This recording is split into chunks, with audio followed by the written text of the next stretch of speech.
नमस्कार, मैं शिवालिका और आप देख रहे हैं JJN न्यूज। उधम सिंह नगर से एक बड़ा धोखाधड़ी का मामला सामने आया है, जहां बैंक ऑफ इंडिया के सितारगंज शाखा में तैनात एक रिकवरी एजेंट पर कई खाता धारकों से लाखों रुपए हड़पने का आरोप लगा है।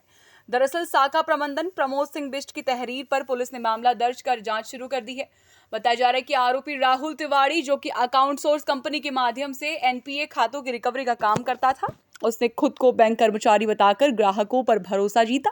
इसके बाद उसने खुद नगद रकम लेकर बैंक की फर्जी मोहर और जाली हस्ताक्षर करवाई और रसीदी थाम दी। इसी बीच नगला निवासी पूरन सिंह ने 1.65 लाख रुपए के बाद जब बैंक में जांच की तो खाते में कोई भी रकम नहीं मिली। इसके बाद मामला धीरे धीरे खुला और अन्य पीड़ित भी सामने आए। वहीं प्रेम प्रकाश, मोहम्मद मुस्तकीम और अन्य शिकायतकर्ताओं ने भी लाखों रुपए की गबन का आरोप लगाया है। फिलहाल पुलिस पूरे मामले की जांच कर रही है और आरोपी की भूमिका खंगाली जा रही है। फिलहाल के लिए इस खास खबरों में बस इतना ही। ऐसी ही तमाम बड़ी खबरों पर नजर डालने के लिए बने रहिए हमारे साथ और देखते रहिए JJN न्यूज। धन्यवाद।